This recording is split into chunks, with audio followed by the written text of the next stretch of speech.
लड़की हो तुम, थोड़ा लिहाज करो।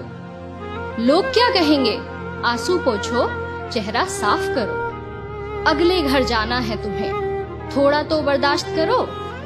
पर लड़की को हर वक्त सामान की तरह से आंकने वालों, तुम भी तो थोड़ी लाज करो। क्या वो औरत है तो उसे जीने का अधिकार नहीं? क्यों उसका यूं बेबाक होना जमाने तुझे स्वीकार नहीं?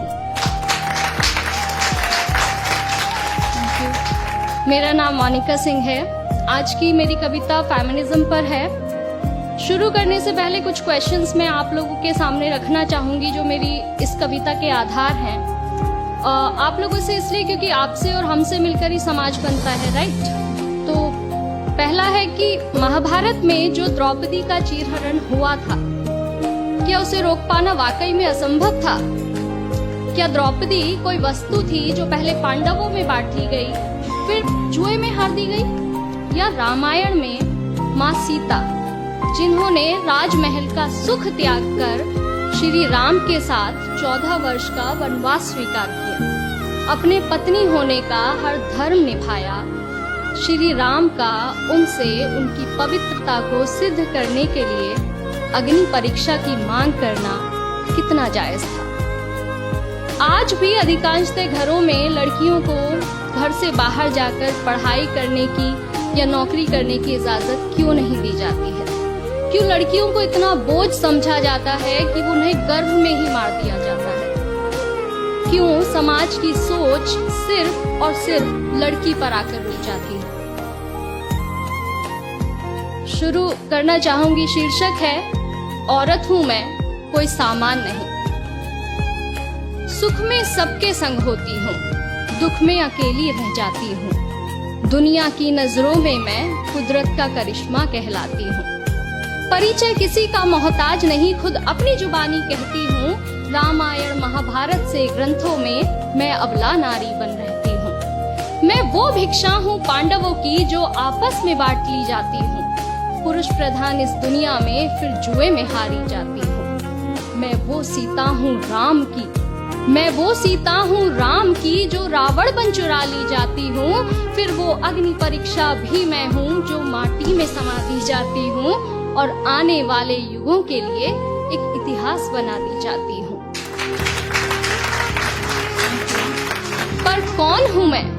पर कौन हूँ मैं? क्यों ऐसी हूँ? खुद से ये प्रश्न दोहराती हूँ। मैं वो आग हूँ सीने की जो चूल्हों में झोंकी जाती हूँ। आंखों में उड़ने का ख्वाब लिए पिंजरे में डाली जाती हूँ। उठना चाहूं मैं फिर से तो पैरों से रौंदी जाती हूँ।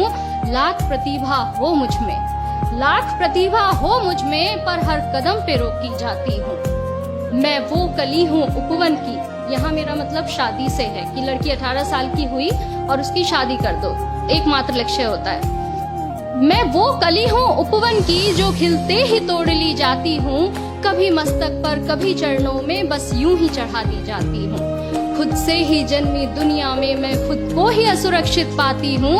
मैं वो खामोशी हूँ आंगन की जो रातों को चिल्लाती हूँ। हवस भरी इस दुनिया में, हवस भरी इस दुनिया में हर रोज मैं बेची जाती हूँ। फिर लक्ष्मी का वो रूप भी मैं हूँ, फिर लक्ष्मी का वो रूप भी मैं हूँ जो घर घर में पूजी जाती हूँ। पर कौन हूँ मैं?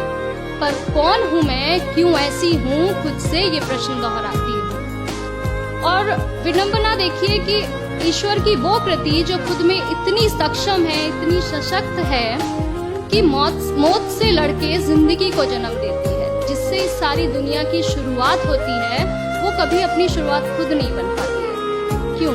तो इसी से प्रेरित कुछ लाइनें हैं कि क्यों आगाज नहीं मैं, क्यों आवाज नहीं मैं, क्यों सिर्फ मैं एक जरिया हूँ।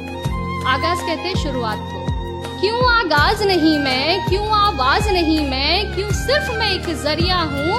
आते जाते चंद लोगों का क्यों मैं सिर्फ एक नजरिया हूँ।